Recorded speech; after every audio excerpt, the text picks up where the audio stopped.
नमस्कार विद्यार्थियों, मैं संजय रोयल इन स्पेशल ई क्लास में स्वागत करता हूं आपका।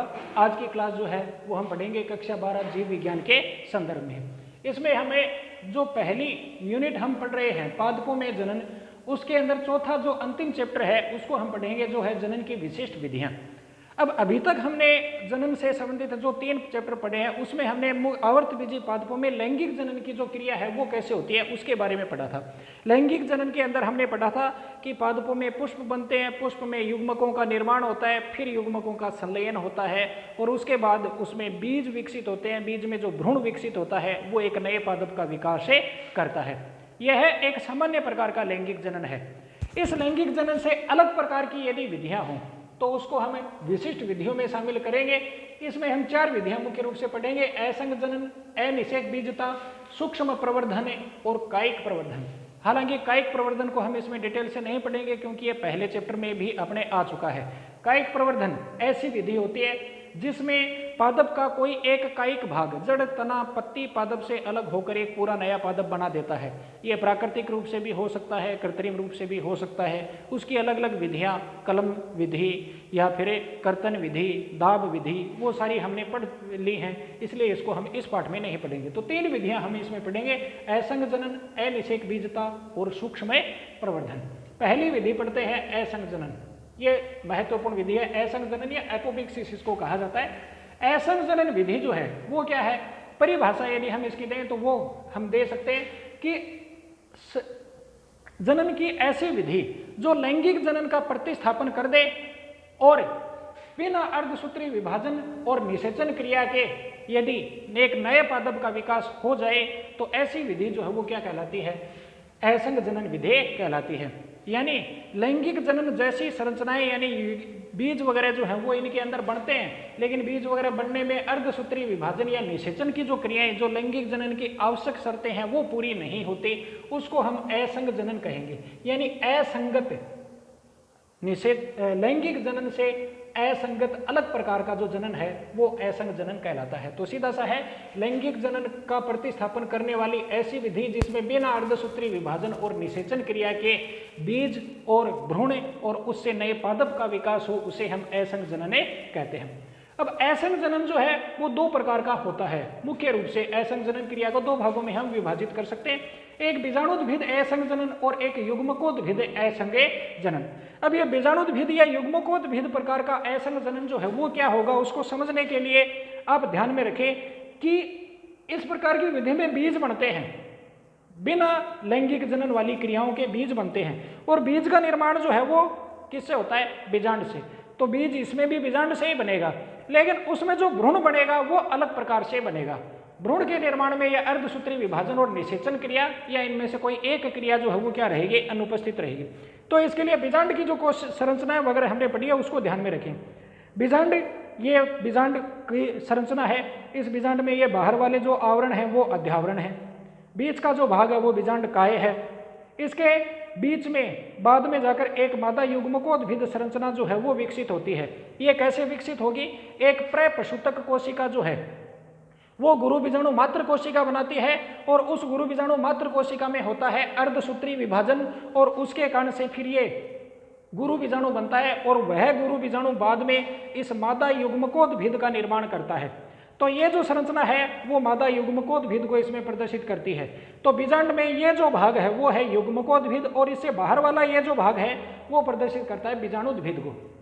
अब बीज और उस बीज में भ्रूण जो है वो कैसे बनेगा, उसके आधार पर इसके 2 प्रकार हो गए। एक है बीजाणुद्भिद असंग जनन। बीजाणुद्भिद असंग जनन जो है उसमें ये बीजाणुद्भिद जो है वो भ्रूण का विकास करता है। अब बीजाणुद्भिद संरचना, बीजांड में बीजांड काय और अध्यावरण, ये दोनों जो हैं वो बीजाणुद्भिद संरचना को प्रदर्शित करते। तो ये बीजाणुद्भिद संरचनाएं जो हैं इनसे यदि भ्रूण का विकास हो जाए या भ्रूण का निर्माण यहाँ पर हो और वो बाद में आगे जाकर एक नया पादप बनाए तो उसको हम बीजाणुद्भिद असंग जनन कहेंगे। तो बीजाणुद्भिद असंग जनन जो है वो क्या हो गया, जब बीजांड के बीजांड काय या फिर अध्यावरण की कोई एक कोशिका भ्रूण का विकास करे तो ऐसा असंग जनन बीजाणुद्भिद असंग जनन कहलाता है। और दूसरा जो प्रकार है वो है युग्मकोद्भिद असंज्ञेय जनन। युग्मकोद्भिद असंज्ञेय जनन जो है वो हम किसे कहेंगे, इसके प्रकार वगैरह में यदि हम देखें तो युग्मकोद्भिद असंज्ञेय जनन का मतलब है ये संरचना, यानी भ्रूण कोश। युग्मकोद्भिद का मतलब जो है वो यहाँ पर किससे है, भ्रूणे कोश से है। तो भ्रूण कोश की कोई कोशिका जो है वो यदि भ्रूण का विकास करे तो उसे हम युग्मकोद्भिद असंज्ञेय जनने कहेंगे। अब युग्मकोद्भिद असंज्ञेय जनन जो है वो दो तरह का हो सकता है।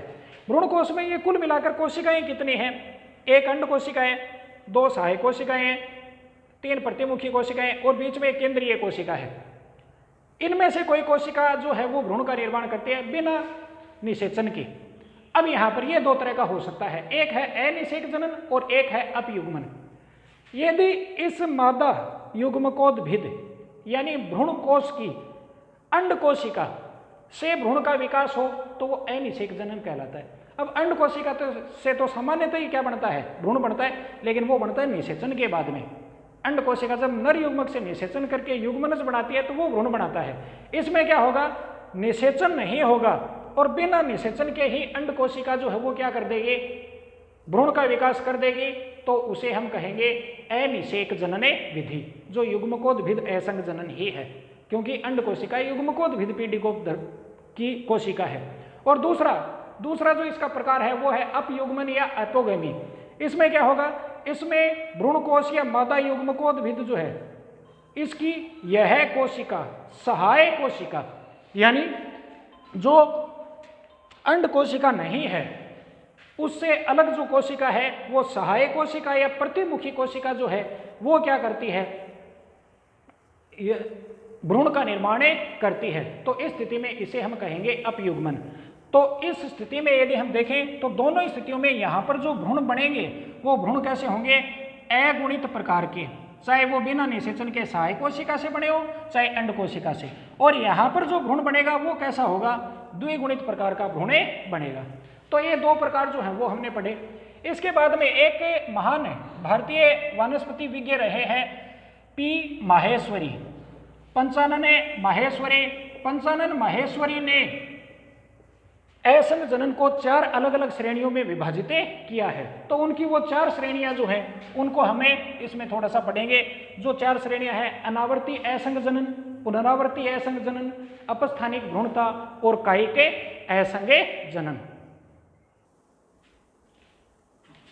तो पी माहेश्वरी के या फिर पंचानन माहेश्वरी जो है उनके अनुसार असंज्ञेय जनन जो है उसको हमें मुख्य रूप से 4 भागों में विभाजित कर सकते हैं।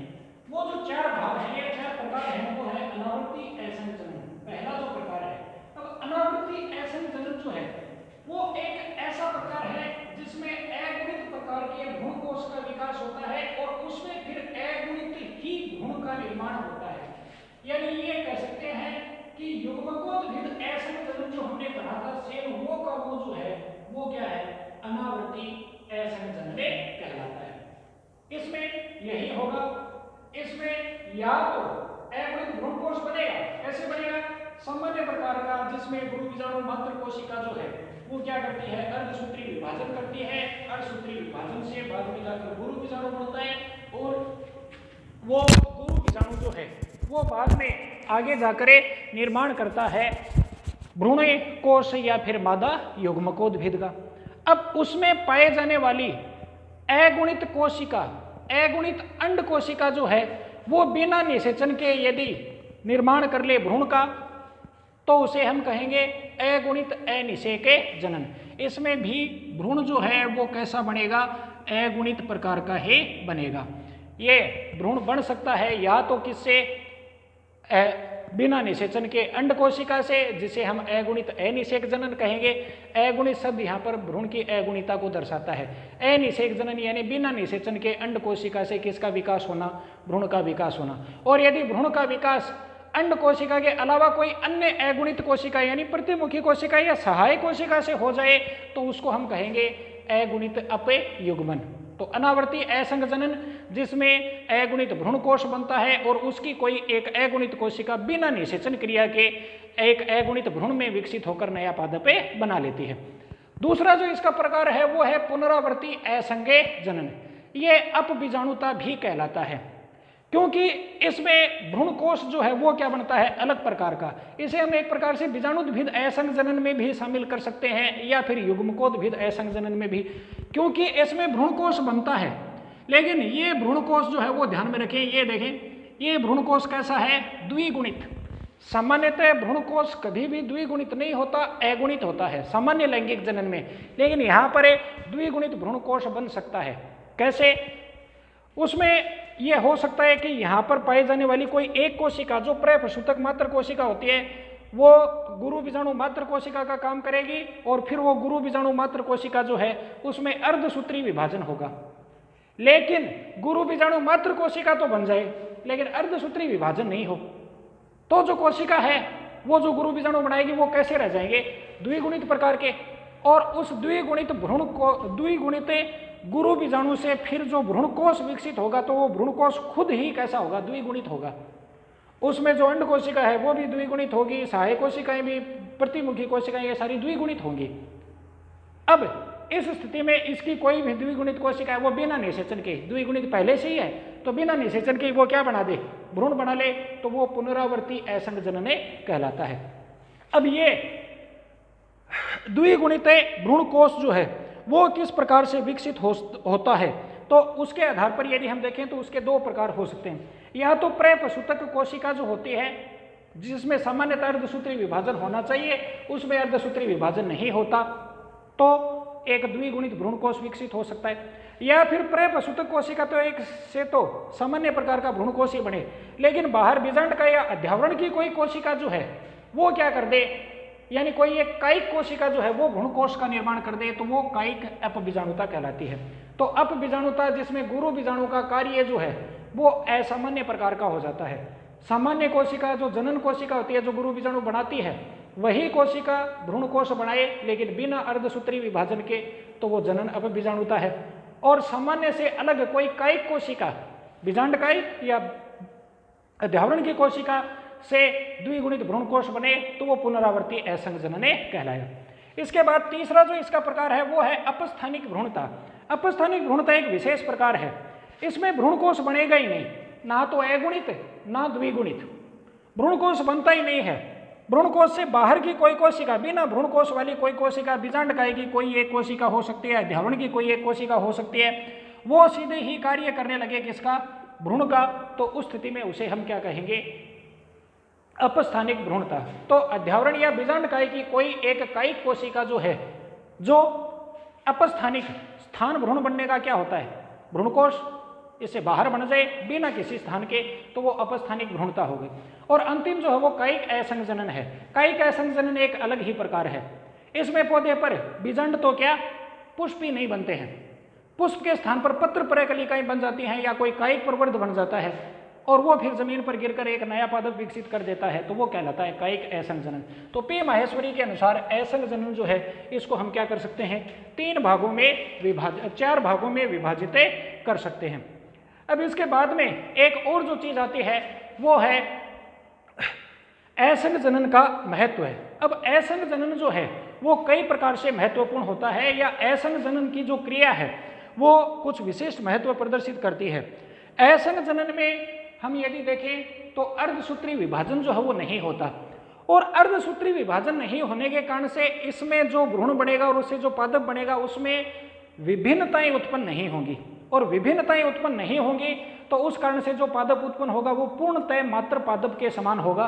तो यदि हमें मात्र पादप के समान गुण प्राप्त करने होते हैं तो वो असंग जनन से प्राप्त किए जा सकते हैं। इसके अलावा यदि फसलीय पादप जो होते हैं उनमें जो अच्छे गुण होते हैं, जैसे फलदार पादपों में नींबू का ज़्यादा लगना, बड़े आकार के नींबू लगना, ज़्यादा रस वाले नींबू लगना, इस तरह के अच्छे लक्षण हों, वो लैंगिक जनन के द्वारा गायब हो सकते हैं। उन लक्षणों को बनाए रख सकते हैं हमें असंगे जनन से। और इसके अलावा इसके द्वारा जो हाइब्रिड सीड होते हैं, कुछ संकर बीज जो होते हैं, संकर फसलों से जो बीज उत्पन्न होते हैं वो सामान्यतः उगने की क्षमता नहीं दर्शाते हैं, लेकिन असंग जनन से हम क्या कर सकते हैं, संकर पादपों में या संकर किस्मों में भी नया पादप विकसित करने योग्य बीज जो है वो विकसित करवा सकते हैं। तो ये कहलाता है ये हुआ असंग जनन का महत्व है। इसके बाद में आगे जो है वो हम पढ़ेंगे जनन की दूसरी विधि जिसे हम कहते हैं अनिषेक बीजता। अब अनिषेक बीजता जो है उसके अंदर यदि हमें देखें, एक बार पहले इनको मिटा देता हूं, बाद में आगे पढ़ते हैं हम। तो अगली जो विधि है अनिषेक बीजता, उसकी हम बात करें तो सामान्य रूप से यदि हम देखें तो इस विधि में भी जैसे लैंगिक जनन में बीज उत्पन्न होते हैं वैसे ही बीज इसमें भी बनेगा, लेकिन जो बीज बनेंगे उन बीज के निर्माण में ये अर्धसूत्री विभाजन और निषेचन क्रिया इसमें भी अनुपस्थित रहेंगी। ये लगभग यदि देखा जाए तो असंग जनन के जैसा सा ही है, लेकिन इसमें केवल भ्रूण कोश की या बीज का निर्माण करने वाली जो कोशिका होती है वो युग्मनज या फिर बीजांड की कोई कोशिका जो है उसके स्थान पर कोई अन्य कोशिका जो है, जो एक द्विगुणित कोशिका होती है, वो क्या करती है, बीज का निर्माण करती है। तो बीजांड में द्विगुणित कोशिका बिना निषेचन क्रिया के बीज का विकास करे तो उसे हम अनिषेक बीजता कहते हैं। जबकि सामान्य स्थिति में ये पढ़ा था हमने कि बीजांड से बीज का निर्माण जो है वो प्रारंभ होता है निषेचन क्रिया के बाद, तो इसमें निषेचन क्रिया जो है वो नहीं होगी, बिना निषेचन क्रिया के ही ये बीज का विकास हो जाएगा। ये अनिषेक बीजता हो गया। इसके बाद में तीसरी विधि, इसको भी हम शॉर्ट में पढ़ते हैं, आगे एक और यूनिट, चौथी जो यूनिट है उसके अंदर ये पूरी विस्तृत रूप में पढ़ेंगे हम, लेकिन यहाँ पर थोड़ा सा शॉर्ट में देख लेते हैं। सूक्ष्म प्रवर्धन, ये जनन की एक विशेष विधि या एक विशेष तकनीक है जिसको मानव द्वारा इजाद किया गया है।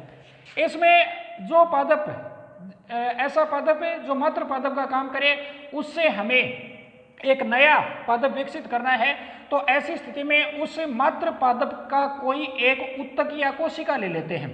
तो मात्र पादप का उत्तक जो है वो ले लिया और इस उत्तक को प्रयोगशाला में बनाए गए जो संवर्धन माध्यम, जिसमें रासायनिक अनुपात जो है वो ज्ञात होता है, उस माध्यम में उसको हम रख देते हैं। ऐसी परिस्थितियों में जो निर्जर्मीकृत होती हैं, जिसमें जीवाणु वगैरह जो हैं या सूक्ष्म जीव उत्पन्न नहीं हो सके, ऐसे माध्यम पर वहाँ पर हम रखते हैं और वहाँ पर रखकर उसको हम संवर्धित करवाते हैं। तो ऐसी स्थिति में उस उत्तक से अविभेदित कोशिकाओं का एक समूह है या गांठ बनती है जिसको हम कहते हैं कैलस। अब इस कैलस में बाद में जाकर प्ररोह और मूलांकुर का निर्माण जो है वो प्रेरित करवाया जाता है ऑक्सिन और साइटोकाइनिन हार्मोन के द्वारा। इसके कारण से ये एक छोटे पादप, जिसको हम पादपक कह सकते हैं, उसकी तरह से कार्य करने लगता है और फिर इस पादपक को सामान्य जो परिस्थितियां होती हैं वहाँ पर उगा दिया जाता है, यानी खेत वगैरह जो है या उद्यान है वहाँ पर इसे उगा देते हैं, जिससे एक पूरा पादप जो है वो विकसित हो जाता है। अब इसे सूक्ष्म प्रवर्धन विधि क्यों कहते हैं? क्योंकि इसमें पादप का एक छोटा सा हिस्सा जो है उसे लेकर कम स्थान पर और कम समय में ज्यादा से ज्यादा पौधे जो हैं वो प्रवर्धित करवाए जा सकते हैं। इसलिए यह जो विधि है वो क्या कहलाती है? सूक्ष्म प्रवर्धन विधि। तो ये सूक्ष्म प्रवर्धन विधि कहलाई। इसके बाद में चौथी जो विधि आती है वो है कायिक प्रवर्धन विधि। लेकिन कायिक प्रवर्धन विधि जो है उसके बारे में इसमें हम नहीं पढ़ेंगे, क्योंकि वो पहले चैप्टर में ही हमें पढ़ चुके हैं। इसके बाद में एक छोटा सा टॉपिक जो है वो इसमें और आता है, जिसे हमें बहुभ्रूणता कहते हैं। लेकिन बहुभ्रूणता को यदि हम इसमें पढ़ते हैं तो वीडियो थोड़ा सा लंबा हो जाएगा, इसलिए इसको हम नहीं पढ़ेंगे, उसे हम अगली क्लास में पढ़ते हैं और उसके बाद में अगली यूनिट जो है वो भी उसी क्लास में हम शुरू कर देंगे। तो आज के लिए इतना ही, धन्यवाद।